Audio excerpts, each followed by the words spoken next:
Bismillahirrahmanirrahim.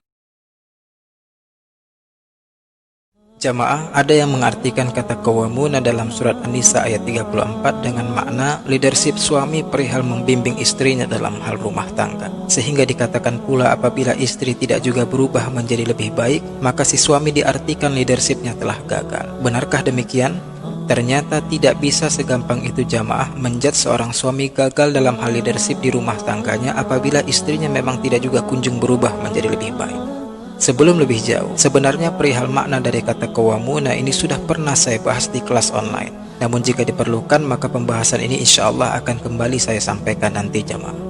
Baik, saya mau tanya, kira-kira adakah contoh suami yang benar-benar dengan pengaruhnya bisa membimbing istri yang awalnya kurang baik menjadi 100% benar-benar menjadi baik? Atau dalam bahasa Islam dikatakan dari yang fiha iwaj, yaitu mereka kaum wanita ditamsilkan seperti tulang rusuk yang sifatnya bengkok, kemudian menjadi benar-benar diluruskan oleh suaminya. Apakah ada yang berhasil?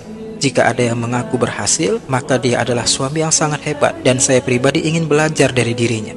Karena sesungguhnya tidak akan ada yang berhasil untuk hal yang demikian jamaah kecuali pertama, pria itu adalah Nabi Muhammad SAW, atau kedua, si istri memang dari awal sudah prepare mempersiapkan bekal pernikahan dan juga terus membekali dirinya setelah pernikahan dengan ilmu fikih rumah tangga. Namun untuk yang nomor dua ini pun belum tentu si istri benar-benar lurus jamaah. Sebab dari istri yang selalu taklim kemudian suami tidak ikut taklim, kadangkala istri bisa merasa dirinya lebih banyak ilmu dari suaminya. Begitulah luar biasanya talbis atau tipu daya iblis jamaah.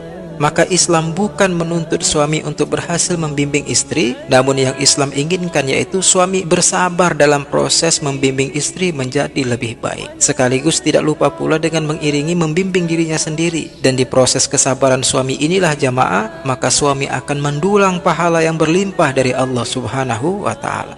Sehingga jangan lagi ada kalimat, saya sebagai suami tidak mampu membimbing istri saya, lebih bagus saya ceraikan dia. Ini kalimat keliru jamaah. Sebab yang ada yaitu Anda belum lagi sangat bersabar. Atau yang kedua memang istri Anda yang tidak mau menerima nasihat kebaikan dari Anda. Namun bukan berarti lebih baik Anda langsung memilih jalan bercerai apabila rumah tangga memang masih bisa dipertahankan. Karena hakikat dari kalimat apabila memang masih bisa dipertahankan inilah jamaah yang saya katakan dari awal bahwa nusyus wanita mustahil 100% bisa diluruskan oleh suaminya. Tentu ini pun berlaku pada istri yang hari ini sedang berupaya untuk meluruskan suaminya. Namun di kajian ini kita fokuskan di makna kata qawwamuna yang dipahami sebagian orang sebagai leadership suami untuk membimbing istrinya menjadi 100% benar-benar lurus. Maka coba perhatikan, ada seorang suami hebat di luar rumah, dihargai dan dimuliakan, namun sampai di dalam rumah malah keluarga kecilnya tidak menghargai nasihat dan ucapannya. Ya memang ini adalah sebuah keniscayaan yang tidak bisa terbantahkan jamaah, bahwa faktanya seseorang akan sulit menasihati pasangannya, sebab yang mereka dengarkan biasanya adalah ucapan orang lain, yang sesungguhnya isi nasihatnya adalah sama saja, hanya berbeda redaksi kalimat. Maka dalam Islam dikenal dengan teori menghadirkan pihak ketiga atau hakama, yaitu misalnya dari pihak masing-masing keluarga untuk mendamaikan kedua belah pihak suami istri yang bertikai. Ini jika sudah krusial permasalahannya jamaah. Namun dalam keseharian, selain suami jangan letih menasihati istri dengan kesabaran dengan ucapan juga contoh perbuatan, maka silahkan fasilitasi istri dan anak untuk bisa mendapatkan akses taklim dan kajian Islami. Dan yang paling efektif adalah dengan suami pun ikut serta mendengarkan taklim tersebut. Inilah keluarga ideal jamaah. Mudah-mudahan sampai di sini bisa dipahami. Wallahu a'lam bishawab.